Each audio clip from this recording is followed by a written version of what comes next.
Oi, eu sou a Adriana Carla, na segunda edição do Conversas Inclusivas aqui pela Rádio Defensoria, abordando diversos assuntos dentro do espectro e das outras adversidades também. E que você tenha dúvida, já nos acompanha, porque vai ter aqui muitas informações do seu interesse, porque nem sempre a comunicação começa com palavras, às vezes ela nasce no olhar, no gesto, no silêncio, cheio de intenção. Neste episódio do Conversas Inclusivas, nós recebemos a fonoaudióloga Diana Pimentel para falar sobre os muitos caminhos do desenvolvimento da comunicação em crianças atípicas, como podemos reconhecer e estimular a comunicação desde os primeiros sinais e quais os recursos aí estão ao nosso alcance. E também vamos abordar estratégias, sensibilidades e também a importância de enxergar cada criança em sua singularidade, porque comunicar, antes de tudo, é acolher. E eu estou aqui com a nossa convidada muito especial, desde já agradecendo ter aceito o nosso convite a vir aqui à Rádio Defensoria no Conversas Inclusivas, doutora Diana Pimentel, fonoaudióloga. Seja muito bem-vinda. Obrigada, Adriana. Agradeço imensamente esse convite. Estou muito honrada, por estar aqui presente e me coloco à disposição para tirar todas as dúvidas. Tenho uma experiência de 20 anos de faculdade, ou de formação, atuando no meu estado, sou roraimense, com muito orgulho. E estou aqui para a gente trocar informação, fazer uma conversa mais acolhedora, A gente sabe que são muitas as dúvidas sobre esse tema, mas me coloco à disposição para ajudar. Muito obrigada, o prazer é todo nosso em recebê-la.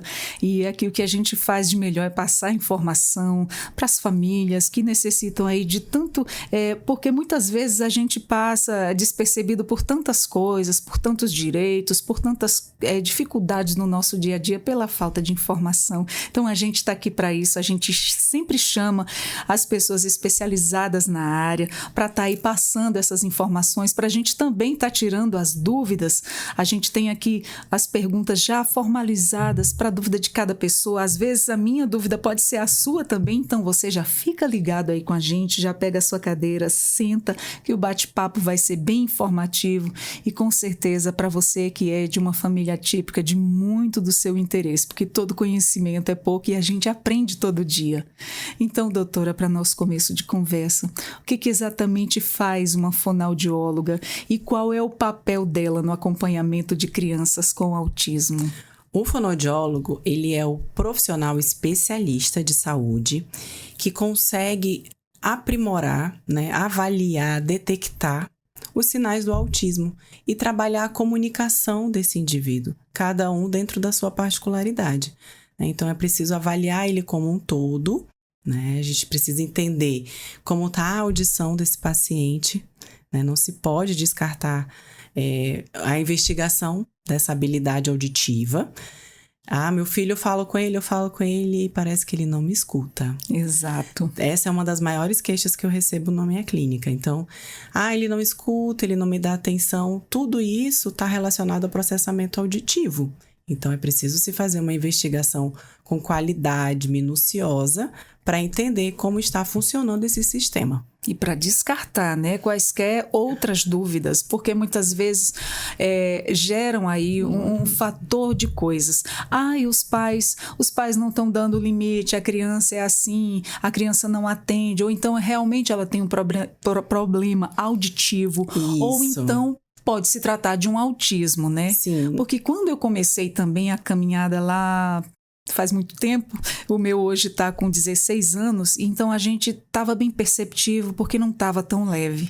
Então veio a dificuldade na fala, aquela questão do... Mas uma coisa me incomodava que eu não sabia também que era uma característica do autismo, a questão do não responder. Sim.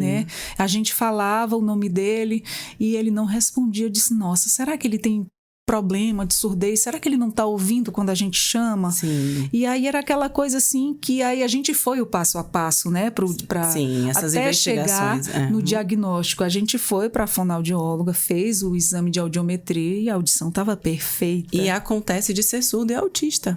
Também, né? Também. Então, é preciso entender como essa via primordial que trabalha junto com a fala, né? Essa comunicação mais assertiva, como que tá esse sistema? Eu vou precisar ser protetizado? Né? Eu tenho ali... O surdo não é aquele que só não escuta nada, né? A surdez profunda, não. Existem déficits de alterações leves, moderadas e severas. Então, por alguma questão do parto ou alguma infecção pós-parto, como está a audição desse meu paciente? Tudo tem que ser uma questão aí de averiguar tudo, né? De ver tudo passo a passo, o que causou, por que tá assim. Você sabia que quando eu diagnostiquei meu filho, que a gente foi do neuro até o psiquiatra, né? Sim. E aí o psiquiatra falou o seguinte, olha, ele demorou muito a falar. Ele tem a fala perfeita, uma dicção perfeita, é incrível, mas não tem a comunicação. Por exemplo, intenção comunicativa. Isso. Quando está sentindo dor, para expressar, não fala frases completas, fala só aquela palavra, quero isso, quero aquilo, fulano quer aquilo, que ele sempre se refere à segunda pessoa, né? Sim, não se coloca no eu, né? Não se coloca no eu. Então, assim, é bem dificuldade. Aí, no dia a dia, a gente vai aprendendo a conviver com isso. A mãe, ela vai tendo aquele instinto, vai desenvolvendo. E se adaptando. A você chegar a adivinhar o que é que ele tem. Só de ser mãe, ela já sente tudo. A gente vai aprendendo com eles todo dia. E aí é uma troca diária. E depois dessa avaliação auditiva, a gente entra com uma avaliação visual. Eu preciso entender como... São duas vias de entrada, a audição e a visão, né? Para que eu possa me comunicar melhor. Então, eu preciso de um especialista, um oftalmo, que atenda crianças, que tenha todo esse olhar, né? Porque eles têm uma dificuldade do contato visual. Isso. Então, aqui em Roraima, nós temos a doutora Louise, oftalmologista especialista. Que maravilha! Que tem equipamentos específicos, né? Equipamentos super modernos, onde você consegue fazer o exame sem ter tanta contribuição da criança. Que a maioria das vezes eles se recusam resistente ao toque. Isso, então é preciso uma série de dificuldades usar desses recursos mais modernos para que a gente possa ter um exame fidedigno. Depois de investigar essas duas vias de entrada, a gente vai para as questões sensoriais. Entender como é o olfato, como é o paladar, entender essa musculatura estomatognática, que é língua, bochecha, lábio, como tá o tônus de toda essa musculatura oral, para que a gente também possa produzir uma fala com mais qualidade. Então, quando eu penso na audição, toda a musculatura intraoral e a deglutição, que é como vitalmente eu preciso me alimentar, né? Por que eu tô babando muito? Por que eu tenho uma seletividade? Por que quando eu como aquele alimento é difícil de engolir? Né? Por que eu mastigo ou não mastigo e acabo cuspindo aquele alimento? Existem vários fatores de face, né, e de sistema neurológico que eu preciso entender por que eles não estão numa ordem esperada. Então, a gente consegue entender que é tudo uma grande desordem desses sistemas. É a questão da importância aí de uma investigação minuciosa, né? Até chegar ao ponto de descobrir o que realmente desencadeou aí essas dificuldades para que elas possam vir aí ser estimuladas, e né, entender, né, que todos esses sistemas precisam estar alinhados antes da gente pensar num diagnóstico. Tem essa precipitação, é autista, parece autista. Ele não escuta, ele não fala, ele não come direito, ele escolhe o que vai comer, mas como foi investigado? Eu tenho crianças que chegaram para mim e nunca fizeram exame auditivo. Nunca. Fez o teste da orelhinha quando nasceu e tá com 3, 2 anos. Às vezes a gente encontra uma rolha de cera. Nossa. De infecções recorrentes de gripe, de sinusite, de amígdalas muito hiperatrofiadas, né? E aí aquela criança tá com uma estrutura toda comprometida que não tem como funcionar direito. Exatamente. Trazendo características neurológicas. E no final das contas a gente investiga que não tem função. Nossa, olha a importância de estar investigando minuciosamente, porque muitas vezes a gente como ser humano é muito fácil, tem autismo, tá, tudo bem, você pode ter associado ali a N coisas que você vê no dia a dia, o autista, ele não olha nos olhos, não tem interação social, não gosta do barulho. Sim, sinais parecidos, né? Isso, mas a gente tem que procurar o profissional, porque só ele vai saber nos direcionar, porque assim, às vezes eu disse não, o fato dele não ouvir quando chamo, tem que procurar um fonoaudiólogo, porque você não sabe se aquilo ali é só do autismo, se ele realmente tem uma surdez, como você disse, ele pode estar com o ouvido cheio de coisa, principalmente na questão do autismo, do autista não verbal, que ele não expressa. Não expressa. Não expressa a dor, não expressa o que está sentindo. Isso é uma agonia para a mamãe de uma autista não verbal. Ela tem que se adaptar ao meio do filho. Sim. E ali adivinhar, realmente, adivinhar ali os pensamentos mesmo, até a forma dele agir e dele olhar, saber o que essa criança tem. Porque... E como eu te citei no início, né? Não precisa ser uma perda profunda. Isso. Se o nível auditivo de acuidade, de percepção desse som é ruim, mesmo que nas frequências mais baixas, aquela que chega, a informação, já está alterado, né? Eu estou com 20, 30 decibéis, já está ruim. Como é que eu vou ter interesse de me comunicar se o que eu recebo já não está bom? Exato. Eu não preciso não ouvir nada, né? Então, quando eu trago essa realidade, é porque está todo mundo colocando esses sinais do autismo e das outras atipias, como TDAH. As síndromes não, porque elas já vêm ali com cariótipo alterado. Isso, né? A gente verdade. já vê nos exames genéticos essa alteração. Mas eu estou falando dessa avaliação dos transtornos mentais. Né? Quando a gente pensa como o DMS coloca os diagnósticos para a gente tem que pensar nesse nível de investigação de função, para depois a gente pensar em transtorno. Isso é muito, muito, muito comum de chegar aquela criança que vive tomando banho de rio, de piscina, sempre crescendo com crises alérgicas, né? Desvios de septo e ouvindo ruim. E num processo de desenvolvimento de fala e de linguagem, tem uma fala e uma linguagem pobre. Nossa, muito interessante. Eis a importância da gente estar procurando o profissional correto, porque ainda ontem eu ouvi um relato de uma pessoa que disse assim, eu procurei o médico, eu procurei o profissional, na verdade foi para ver isso, isso e isso. Outras questões nada a ver com aquilo que ele nem passava pela cabeça dele, que ele era autista e foi diagnosticado com um autismo bem leve, mas tinha. E ele foi atrás de saber outras coisas. Então, assim, a gente não sabe, tem que procurar o profissional. Só ele vai dar ali o direcionamento, o caminho certo, por onde a gente ir, por onde percorrer, que outros profissionais procurar, se caso vir a precisar. Sim, com certeza. Doutora, e quando é o momento ideal para procurar uma avaliação fonoaudiológica? Independente da suspeita. Isso. A gente sabe que tem todo o desenvolvimento motor de fala, né? Eu nasci, o grito, o choro é o esperado. Quando a gente não tem, já vai se investigar o APGAR, ver o que aconteceu naquele parto, por que aquela criança não esboçou, né, aquela comunicação de vir a um novo mundo. E com o tempo, até os 6 meses, a gente espera balbucios, bababá, dadadá, intenção de comunicação. Mas ele só gritava, dava gritinhos. Nós já temos sinais, há estudos, né, de que existe algo para investigar a nível motor. Então, se eu não tenho como articular o B, o M, mama, movimentação de mandíbula, motoramente eu já estou iniciando uma alteração. Quando eu fico só com a boquinha aberta, eu não estou articulando. Né? Eu não estou usando da minha estrutura óssea de mandíbula, de mastigação. Então, ficar atento. Depois dos 6 meses, né, nós temos algumas fases esperadas, onde a criança começa a engatinhar, né, tem aquela parte motora do corpo, e com isso ela fica em pé, né, e já desenvolve o andar.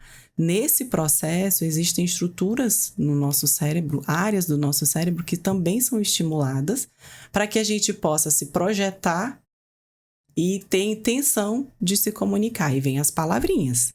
Eu preciso de um repertório de 20 a 30 palavrinhas. né? Até 1 ano e 2 meses. De 1 ano e 2 meses até os 2 anos de idade, é preciso ter frases simples. Ah, me dá água. Oi, mamãe. Vem aqui. Me dá. Eu quero. É esperado dentro desse processo até os 2 anos de idade. Ah, por quê, doutora? Ele pode simplesmente não querer falar. Não. Todo ser humano, todo sistema nervoso passa por etapas, né, por desenvolvimentos, maturações dessas áreas específicas, onde a gente pode, sim, esperar de todo o indivíduo esses sinais. Quando a gente não tem, a partir dos 2 anos de idade, mesmo depois...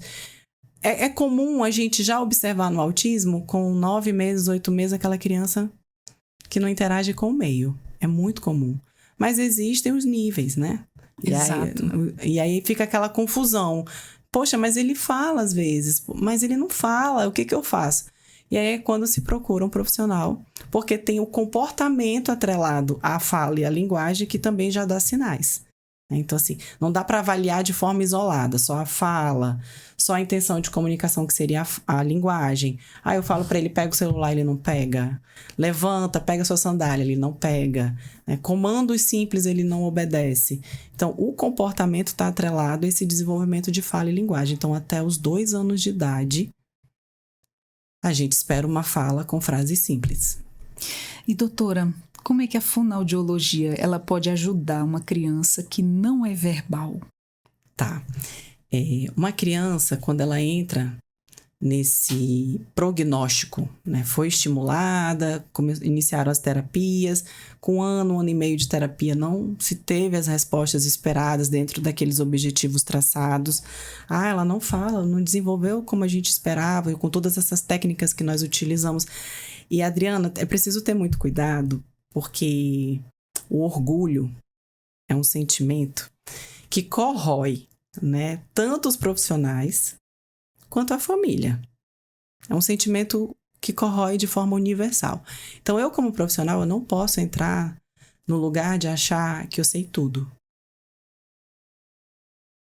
Exato. Né? São as experiências. Olha o tamanho desse mundão que Deus nos deu. Exatamente. Tá? Então, quando eu uso dos meus recursos e eu não tenho o resultado esperado, a família também tem que entender, né? E o profissional precisa entender que não necessariamente aquela criança teve acesso a todos os tratamentos. Exato. Você consegue, assim, captar mais ou menos a minha mensagem? Então, Consigo. assim, por exemplo, hoje, né? Hoje, em 2025, a doutora Diana Pimentel trabalha com neuromodulação, o equipamento que eu investi, que vem dos Estados Unidos, né? Onde a gente faz treino para que aquele indivíduo module o cérebro dele. A Diana, de 2020, não tinha esse recurso.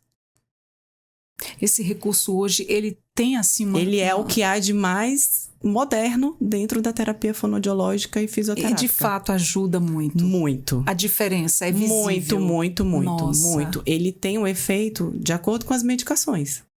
Né? Geralmente eu tomo um remédio, aí ele vai lá, controla as minhas ondas cerebrais e todos os dias eu tomo para que eu mantenha o controle daquele cérebro, daquelas ondas que me causam mal-estar que eu tô me medicando, né? Então, se eu tenho como neuromodular um cérebro para que o córtex, que é a parte motora, funcione no ápice da sua potência, eu vou melhorar uma fala.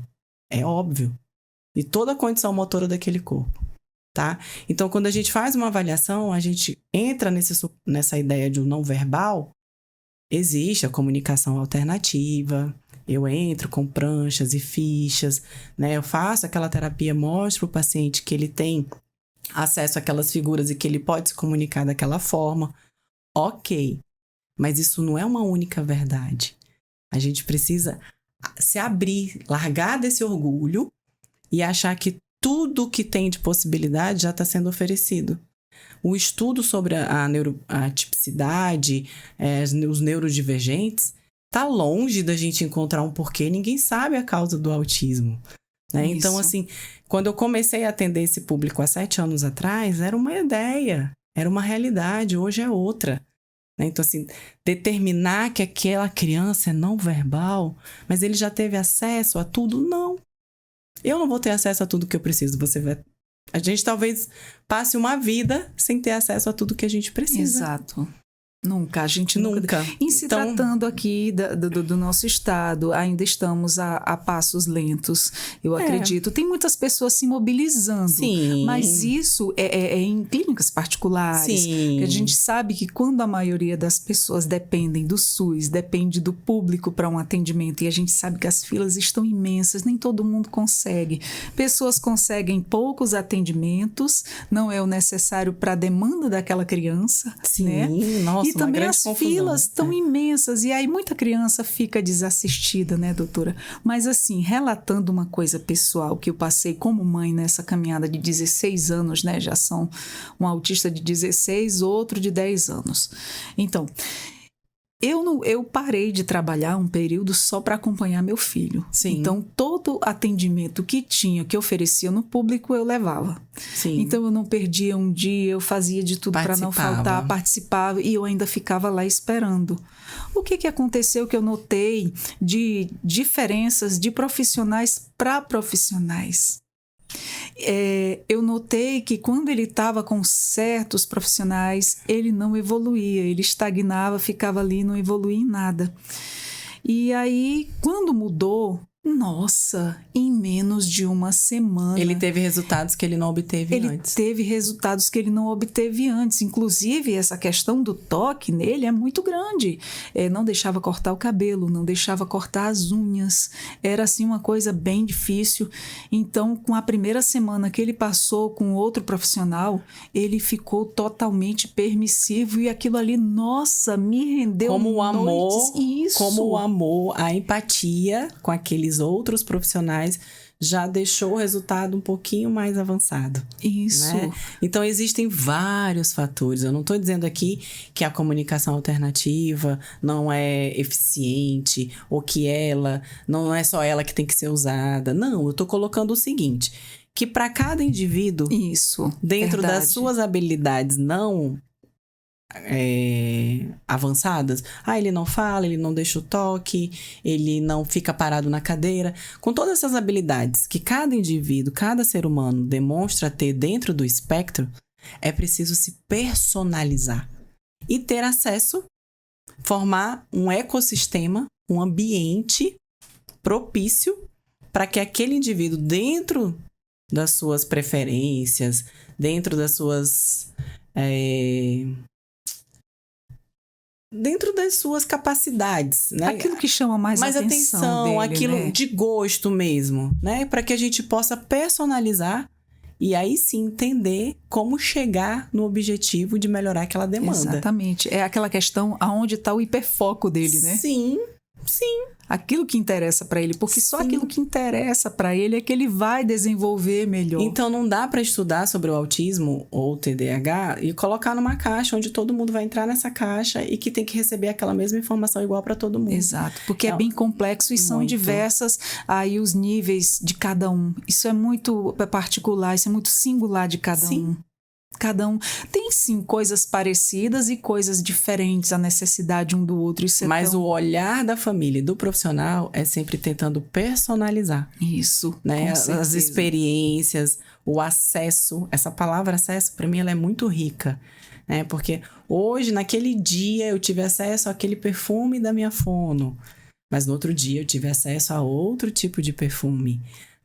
Quando ela me ofereceu aquele cheiro para trabalhar a parte olfativa, não combinou com o cheiro que estava no perfume dela. Nossa, tudo isso conta, né? E olha que às vezes, olha que eu sou uma mãe perceptiva demais, eu paro para pensar em tudo. Você tá falando aí na questão do cheiro, eu sabia disso, mas eu não parava para me atentar a isso, né? Então são N fatores, porque só o profissional ele consegue ali minuciosamente identificar cada dificuldade de cada... E quando o profissional e a família têm a consciência, se encontram no estado de consciência, tudo fica mais claro.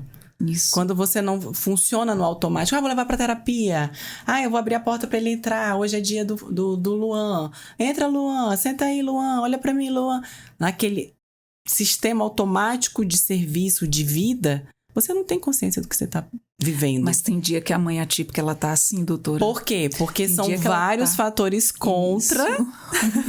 Tem dia que a mãe tá funcionando ali no piloto automático, porque é cansativo. Imagina aquela mãe também que ela não Muito. tem rede de apoio, né? Ela é sozinha ali. Às vezes tem o Os companheiro fatores do lado, externos. mas o companheiro não soma muito, que a gente vê muito isso hoje. Na Não clínica tô a gente generalizando, tem né? Sim. Mas tem.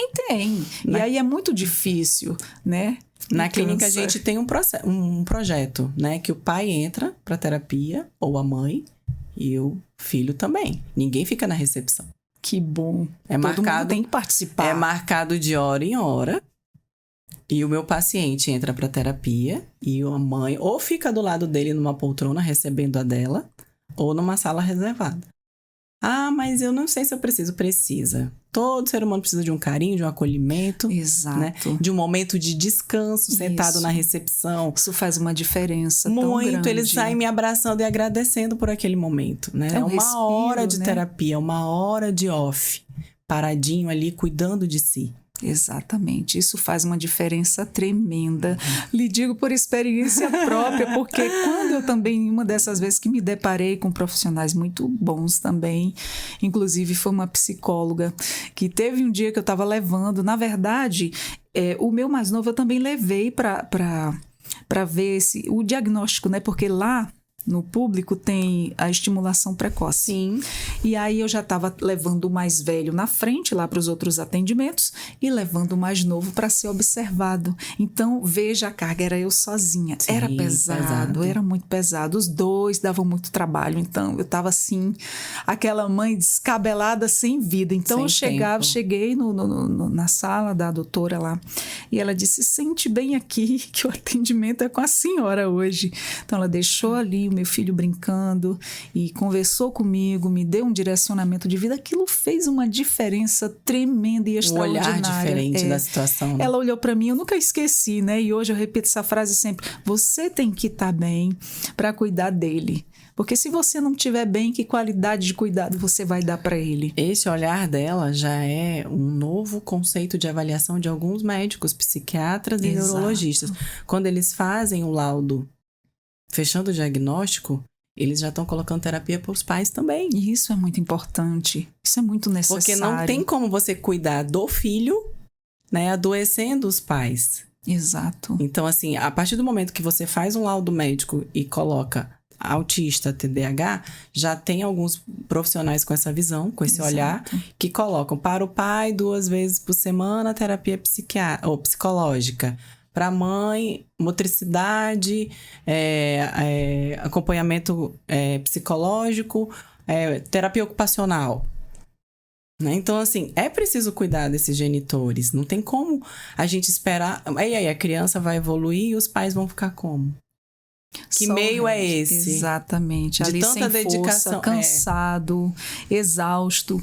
E o que acontece? A gente nesse meio, né? Tanto você também como profissional e eu como mãe, a gente sempre se depara com pessoas com situações parecidas, iguais, diferentes, e a gente acaba aqui sabendo aí um monte de história, né?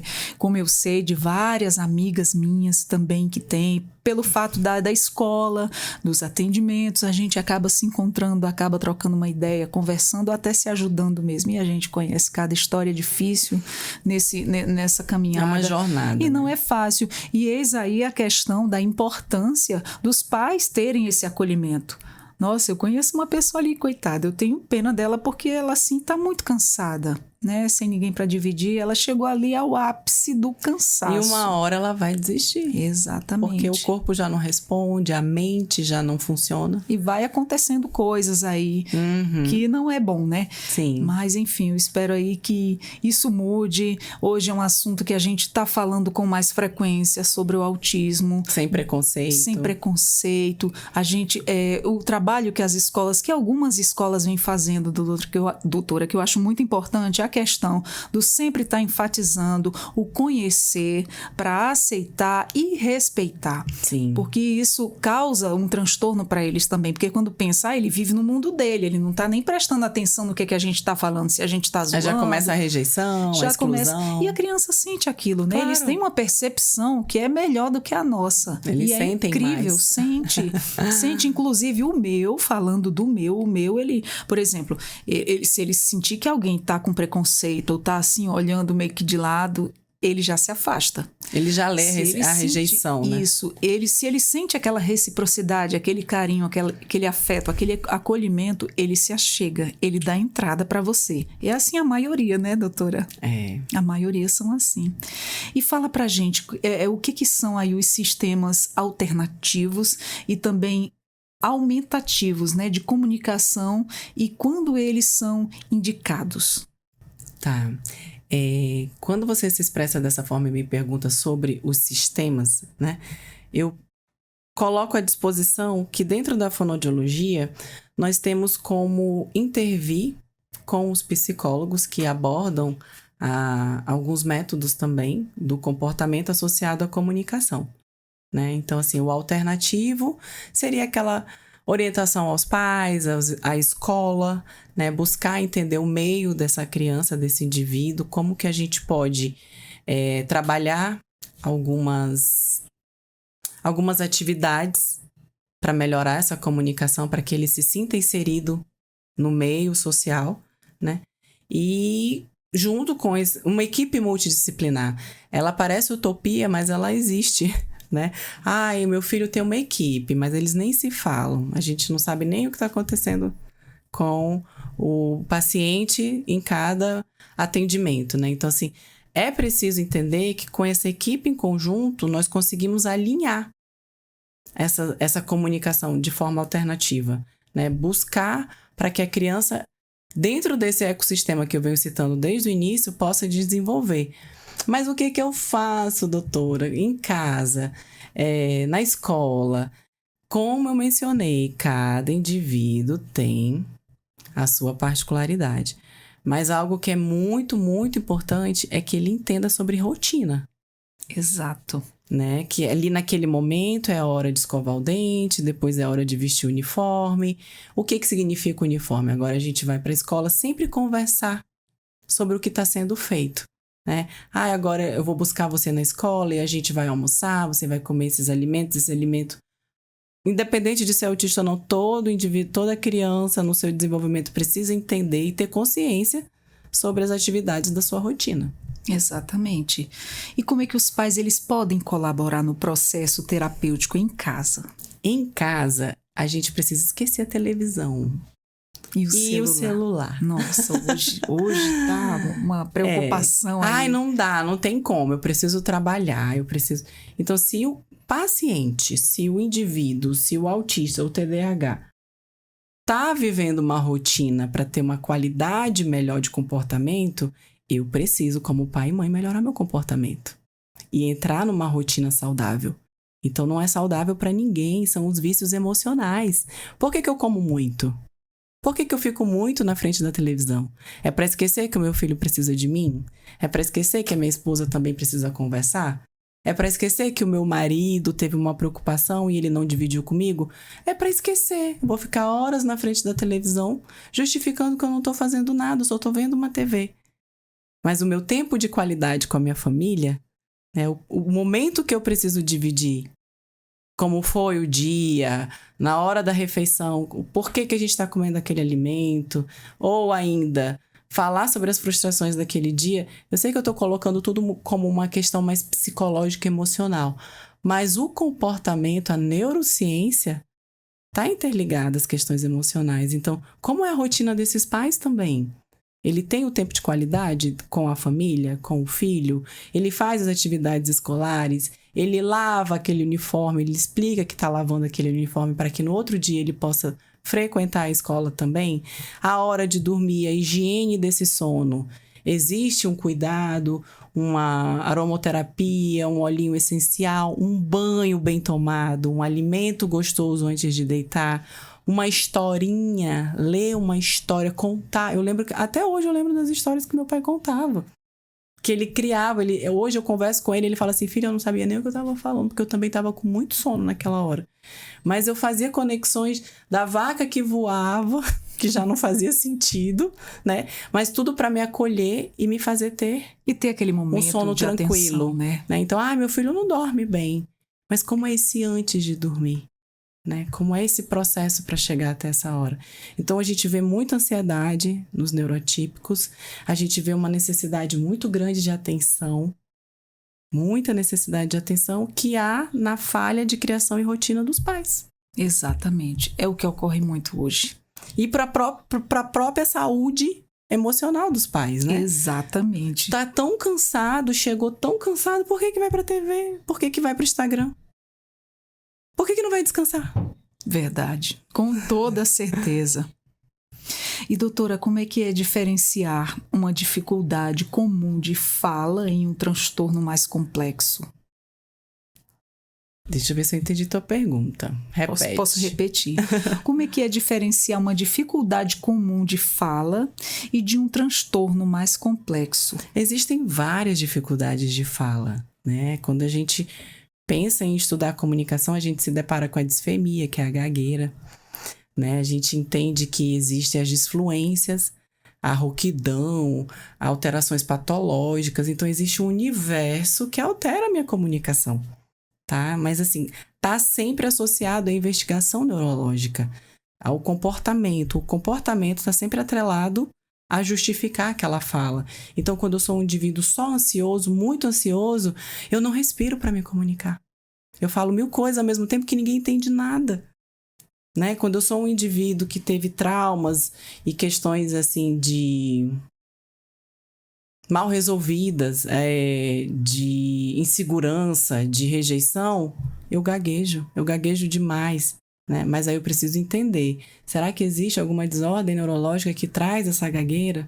Então está sempre associado a trabalhar em parceria com os neurologistas e todos os outros profissionais que eu citei, o otorrino, o oftalmologista. Nós precisamos entender o todo, né? Não se atende um paciente por partes, é burrice. Né? Quando eu olho para uma pessoa e acho que ela está na Villeroy só andando com a orelha, existe todo um conjunto interligado. Quando eu mexo no meu hálux, que é o dedão do pé, eu engulo.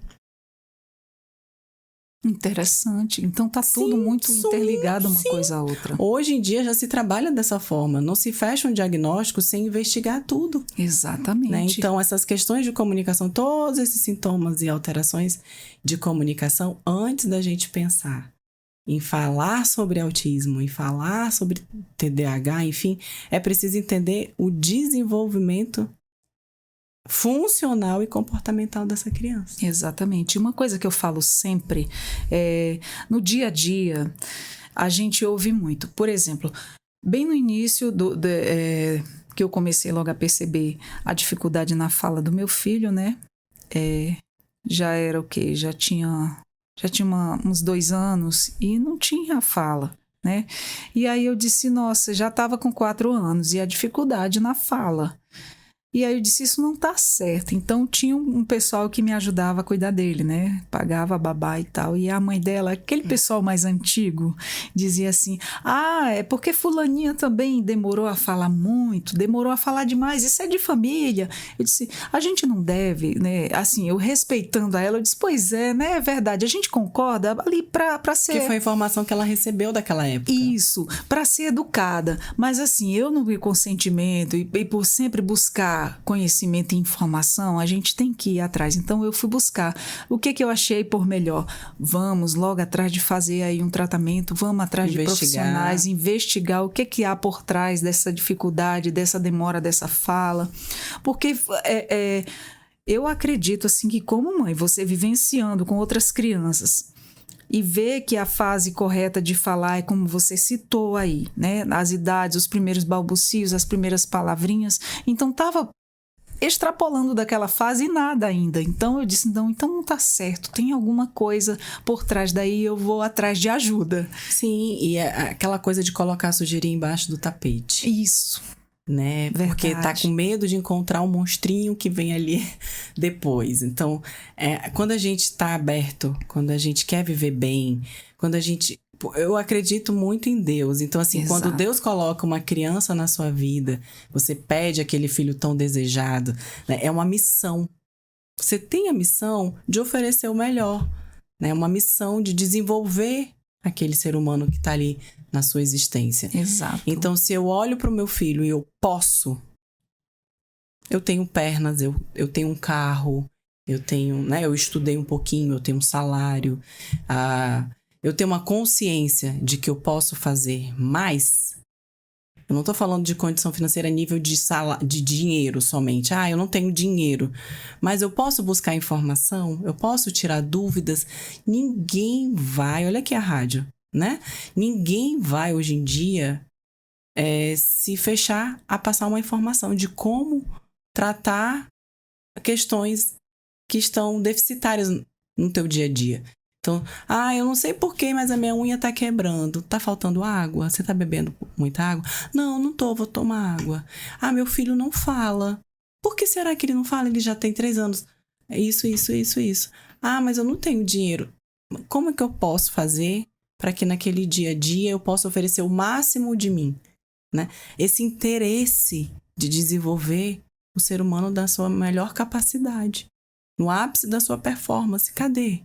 Exatamente. Né? Por que você está colocando assim mesmo que você recebeu para aquela missão que você recebeu? Não é assim mesmo.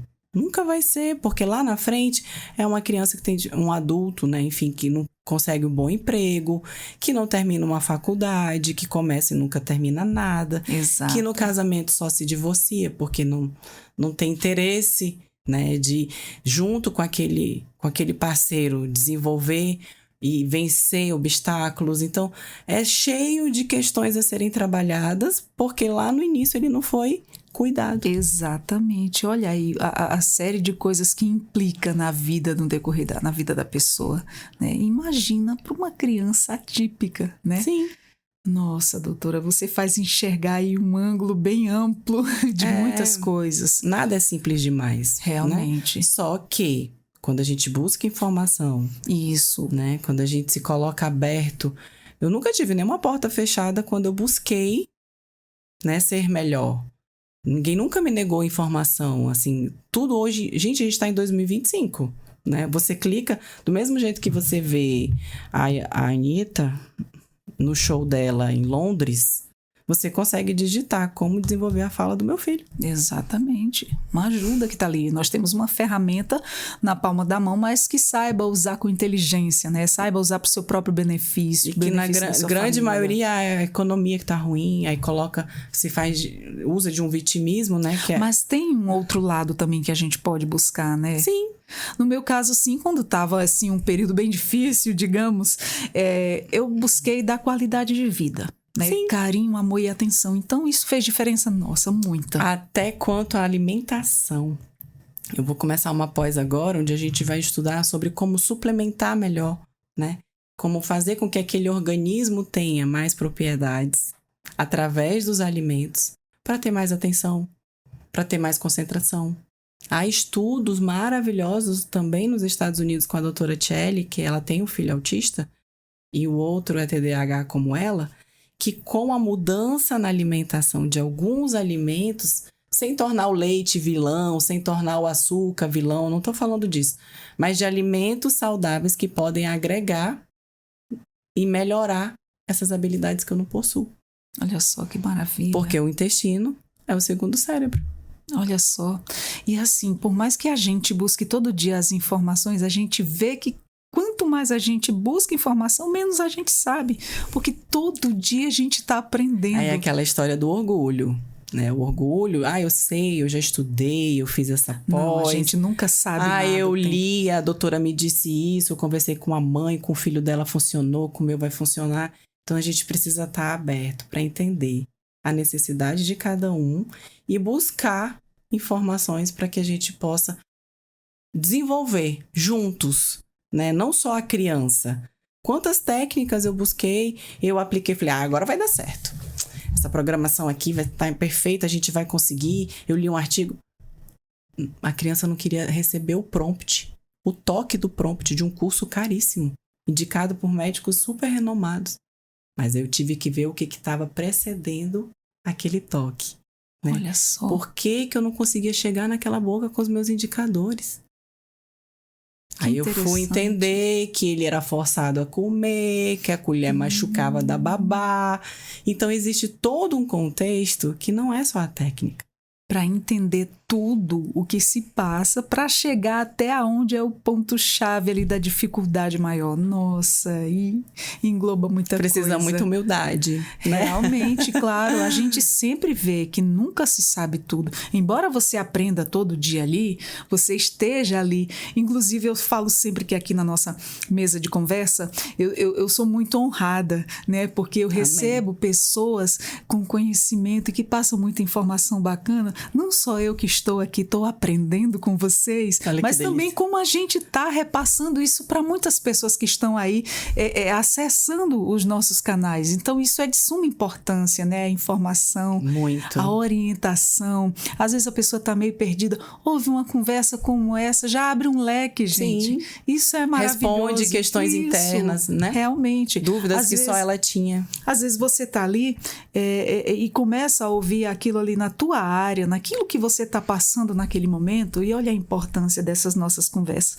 Você se identificou, às vezes estão relatando algo que você passou, ou o profissional está falando de determinada dificuldade que tem alguém na sua casa com ela.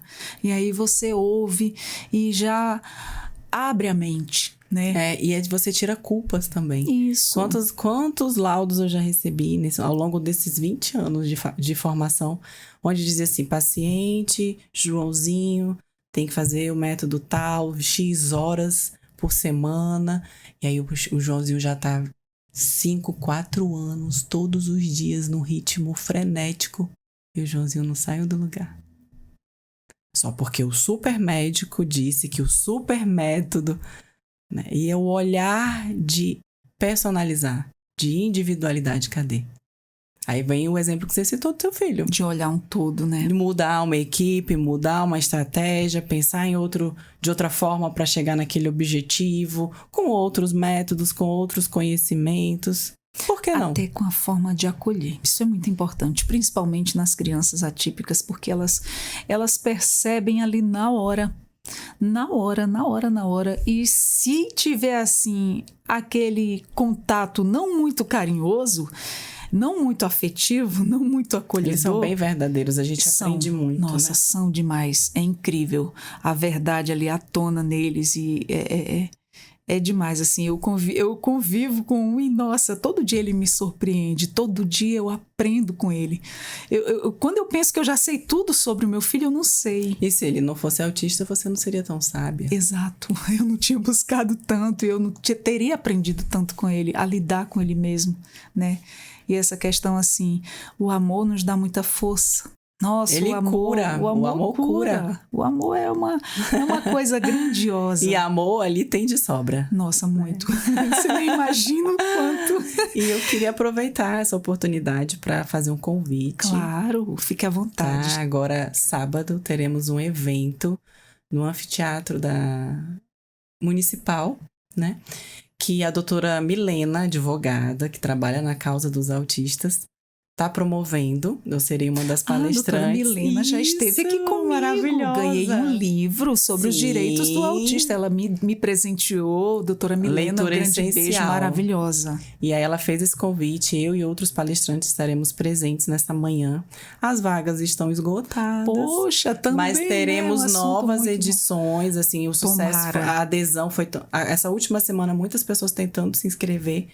Mas a gente tá já pensando nessa segunda edição, tá? Que bom. E aí eu quero convidar... Na segunda eu quero ir. Isso, eu quero convidar para que todos fiquem atentos que nessa segunda edição teremos mais qualidade, porque vamos atender um público maior, né? E teremos mais palestrantes. Que maravilha. Mas é um evento, assim, feito com muito amor, muito carinho, né? Olha. E que aí possa tirar essas dúvidas relacionadas aos direitos. Claro. Né? Porque a gente sabe que são muitos. Que seja um sucesso e que venha aí uma edição atrás da outra. E aproveitando o seu gancho, nesse sábado que vem também, a Defensoria Pública do Estado de Roraima, nós vamos estar com a ação da inclusão. Sim. Vai ser o dia inteiro. A gente, inclusive, nós aqui da Rádio Defensoria, vamos estar lá ao vivo pelo YouTube. Sim. Entrevistando as mães, pela experiência que elas... O que elas foram buscar, a orientação sobre os direitos. E lá, quando elas passarem pelo atendimento, a gente vai estar chamando alguma que queira falar para estar ali falando da sua experiência sobre aquele dia, o que ela achou, como é que ela se sentiu, como é que foi daquele acolhimento. Perfeito. Então, para você que está nos ouvindo, não perca sábado, esse sábado agora que vem, nós vamos estar ao vivo pelo YouTube. Acesse aí os canais da Defensoria, Rádio Defensoria RR, também vamos estar no YouTube, no Deezer e no Spotify através da Rádio Defensoria. E você é nosso convidado aí para nos acompanhar. E também aqui a gente, para finalizar a nossa conversa, né? Eu gostaria de saber como é que os profissionais da escola, eles podem aí ser aliados nesse processo. A escola é a segunda casa do paciente, do autista, da criança, né? São eles que estão ali diariamente, vendo todos os sinais, analisando o comportamento e comunicando com a família. Precisa estreitar esse laço, escola e família. A gente sabe que a demanda do professor é grande. Sozinho ali com aqueles 30, 40 alunos é intensa, é maçante, é cansativa. Exatamente. Né? Mas assim, que eles possam entender, eu já fiz algumas palestras em algumas escolas, que eles possam entender que eles não estão sozinhos, né? Que eles têm ali o poder de solicitar o acompanhamento dos profissionais de saúde para contribuir no desenvolvimento daquela criança. Então, que eles não tenham mais essa sobrecarga. Eu tô sozinho porque agora eu percebi que ele tem essa habilidade cognitiva. Não, solicitem, peçam para os pais buscar esses atendimentos com fonoaudiólogo, com fisioterapeuta, com o terapeuta ocupacional e usem o poder de ser escola para mobilizar também o governo, né, as instituições que trabalham educacionais, para que a gente possa fazer uma grande corrente, uma grande rede de apoio. Exatamente. Né? Não se coloquem como únicos, sozinhos, dentro daquela sala, aquele espaço, daquela sala de aula, como a gente comumente faz como profissional de saúde dentro do nosso consultório, da nossa clínica. Não, existe uma rede de apoio. Exatamente. Para que aquela criança tenha toda a assistência que ele precisa. Uma que pode complementar a outra, Sim, né? Ninguém tá sozinho. Inclusive, eu tive a sorte, né? Quando a gente se depara assim com uma pessoa que faz a diferença na vida da gente, é tão gratificante. Sim. Eu tive a sorte de me deparar com uma professora da sala multifuncional, que você vê realmente que ela gosta do que faz. Sim, tem que ter muito amor. Ela disse, eu não saio daqui por causa dos meus autistas. Eu não saio dessa escola por causa deles. Aí ela citou lá o nome do meu filho e mais outros 2 que ela acompanha. Engraçado, né? O nível para cada atendimento dela. Tem o severo, tem o segundo, Sim. que é o meu, e tem o primeiro, né? Nível suporte 1. O 2, que é o meu, e o 3, que é o outro. São esses 3 que ela acompanha, tudo da mesma idade. Sim. Então, assim, você vê o amor, o acolhimento e, assim, a gente... É um suporte na vida da gente, assim, maravilhoso. Muito. É uma mão... Ninguém tá sozinho. Um segura a mão do outro. A gente sempre tem alguém, né, doutora? Sempre tem alguém que tá ali, pronto para te ajudar, pronto para te dar aquela mão amiga. Vamos continuar acreditando no bem. Exatamente. E não deixar de buscar, porque às vezes quando a gente se trava ali no nosso mundo, às vezes por super proteção demais, ou às vezes por proteção de menos, mas aí acaba se isolando, vivendo ali naquele mundinho. Se você não for atrás de ajuda, você não vai se deparar com um profissional ou uma pessoa que possa aí estar dando esse segmento na tua vida, essa ajuda imprescindível. Porque quando eu comecei a caminhada, eu achei, nossa, eu sou forte, eu vou dar conta. Não dei. Não dei. Foi aí que os profissionais entraram em ação e foi aí que eu vi que eu não era essa mãe guerreira, essa mãe forte. Uma hora, até as máquinas param. Imagina você. Sim, imagina. E aí a pandemia desencadeou isso.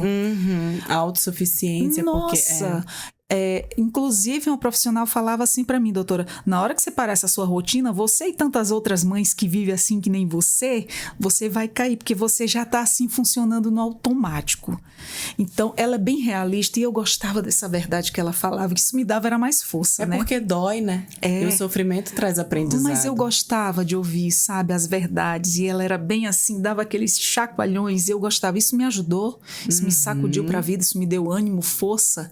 Para continuar, para evoluir. Nossa, hoje eu digo para você que me superei por conta dos atendimentos da profissional que estava acompanhando o meu filho. Você quer frases bonitinhas ou a verdade que melhora? A verdade nua e crua ali. E isso é a consciência. Consciência do que você está vivendo. Isso fez uma diferença tremenda. Sim. Na forma de eu cuidar dele. Sair desse lugar da vítima. Da minha própria vida. E isso, tomar posse. Nossa, isso e as rédeas do que pode ser feito. Assim como para mim, pode ser para tantas mães. A gente não deve só se colocar no lugar, se vitimizar. Que isso não vai ajudar. Que não é fácil, ninguém está relativizando. Não é fácil. Não tem razão, não tem motivo. A gente sabe das dificuldades que são inúmeras. Mas a gente pode encontrar uma forma, procurar uma forma de sair daquela situação, né, e continuar. Porque desistir não é uma opção. Não é, realmente não é. Você estar se entregando. E você, quando a mãe se entrega, e aí tudo cai por terra. E aí como é que vai ficar aquela criança, aquele adolescente, aquela pessoa que ela tem? Então busca apoio. A escola pode apoiar, o profissional de saúde pode apoiar. Pessoas que trabalham nesse meio, com comportamento, com autismo, com TDAH, pessoas que trabalham, terapeutas que trabalham com esse meio de construir uma qualidade de vida melhor, são pessoas que amam demais, são pessoas que têm muito amor para dar. Nossa, né? E quem não tem, quem fica só nessa questão financeira ou de status, enfim, não permanece, né? Então, quando o amor vem em primeiro lugar, você pode ter certeza que você vai ser apoiado. De alguma forma, você vai receber esse amor. Doutora, eu falo sempre que a mãe atípica, ela começa, primeiro vem a notícia, né, do diagnóstico, vem o baque, você não está preparada, e vem como você vai fazer, como é que você vai lidar com os atendimentos, o que é que você vai fazer. Em primeiro lugar, buscar ajuda. Sim, buscar ajuda, que a gente nunca é autossuficiente para nada. A gente sempre depende da ajuda de alguém. Sim. E isso foi uma coisa que eu aprendi. Porque assim, o que a minha mãe me passou, você é forte, você consegue, e ela sempre era uma mulher forte. Nossa, ela era assim, imbatível. Ela é minha inspiração, foi minha inspiração. E aí eu sempre disse, eu vou ser forte que nem minha mãe. E aí, quando eu tive filhos, o negócio foi bem mais... Mas ela te passava essa imagem porque era sua mãe. Exato. Sempre dando essa fortaleza. Você estava no lugar de filha. Exato. E eu quis ser isso para os meus filhos. Agora você é a mãe, mas você não sabe como ela estava. Você não era mãe também na época. Você era a filha. Exato. Né? Ela não podia tirar o espelho da filha. Ela não podia se desconstruir de mãe para você como filha. Ela podia encontrar uma outra mãe e falar, olha, eu tô cansada, eu tô exausta. A Adriana me dá muito trabalho para aprender matemática, um exemplo. Mas né? Era verdade. Você adivinhou. Chutei no exemplo certo. Né? Mas ela podia dividir isso com uma outra figura de mãe. Mas o que você tem dela como filha é esse espelho da fortaleza. Né? Mas não se sabe se era isso mesmo. Verdade, né? É verdade. E quando a gente passa a ser mãe, é diferente.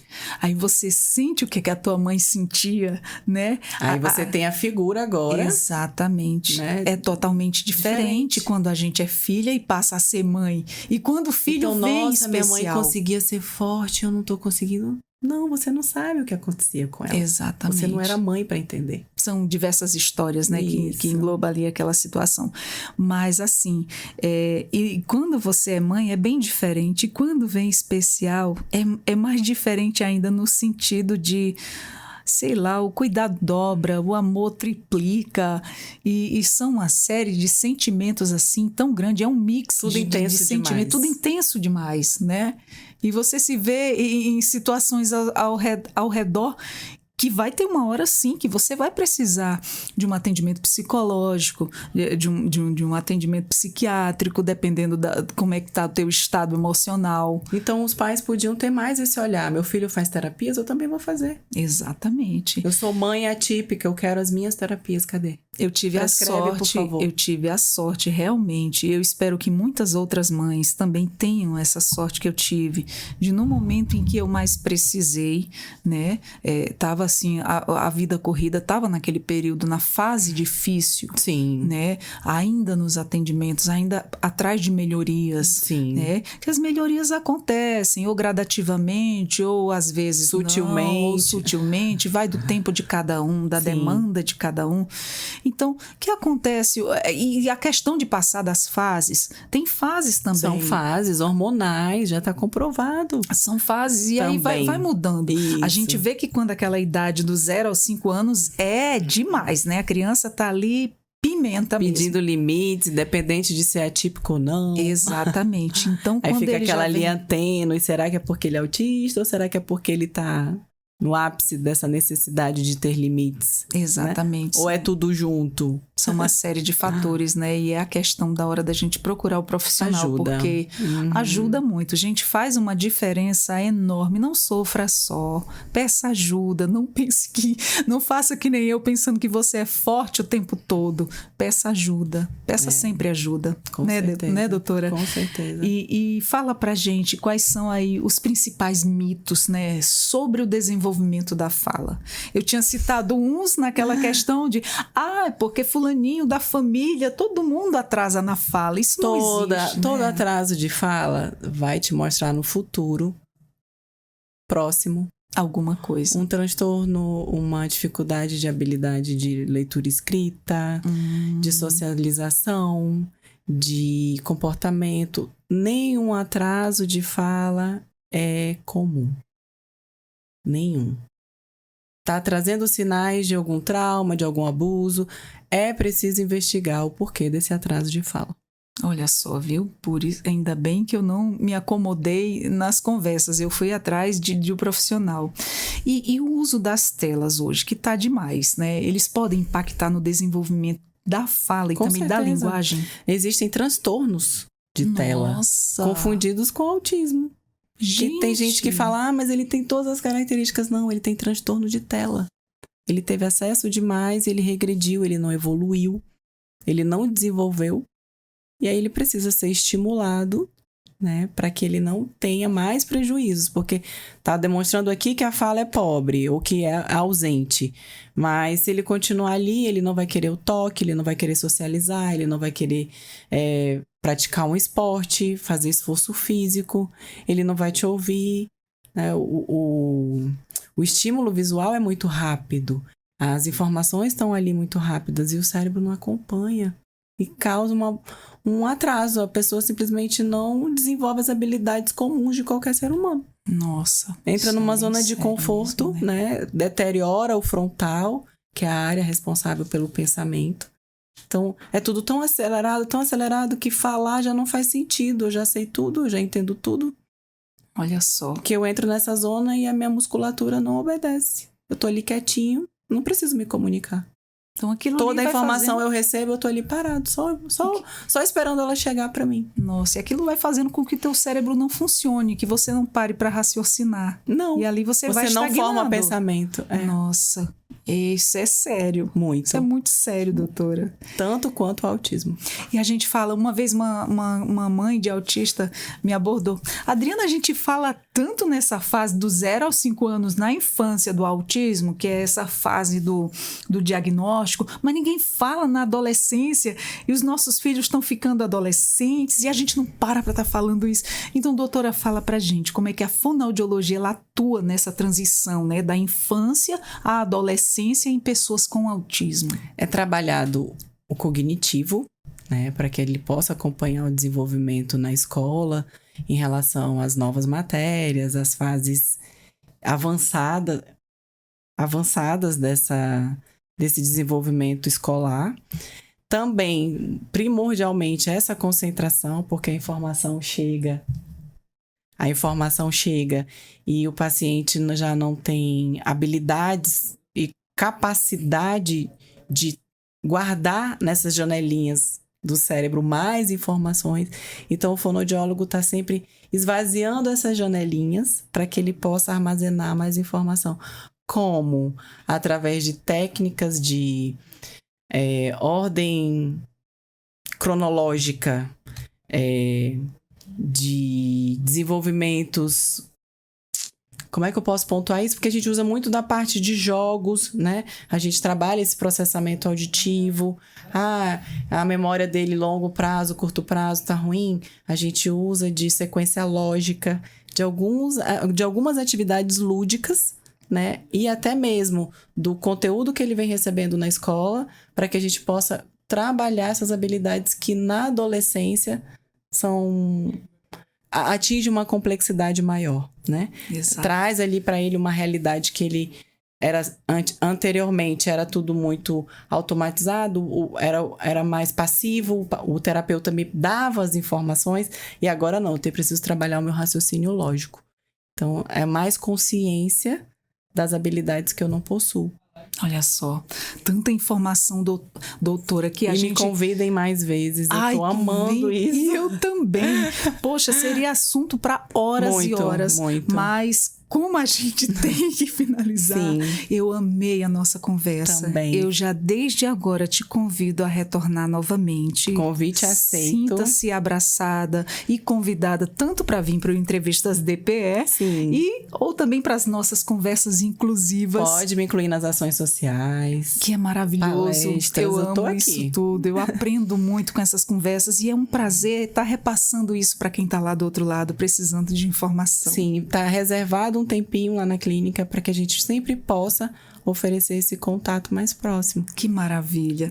Doutora, muito obrigada. Agradeço você, Adriana. Eu fico honrada aqui com essa nossa conversa. Aprendi muito hoje e espero a você que está aí nos acompanhando também tenha gostado desse nosso bate-papo tão informativo. Seria conversas assim para horas. A gente sabe que a nossa necessidade quanto família atípica são inúmeras dúvidas, inúmeras dificuldades. Então, toda conversa é muito bem aproveitada quando se trata dos nossos filhos, né? Todo conhecimento é pouco. E você que está ouvindo, ouvinte, caso queira tirar suas dúvidas, pedir mais informações, eu vou deixar meu e-mail aqui para vocês. Fique à vontade. Né? Diana Pimentel, Diana com Y, .mpimentel@gmail.com. Tá lá no seu Instagram, doutora? Tá ótimo, tudo lá no Instagram. Já vou começar a seguir. Sim, e podem enviar direct informação. Ótimo. Nenhum profissional de saúde pode se negar a dar, nenhum. Com toda certeza.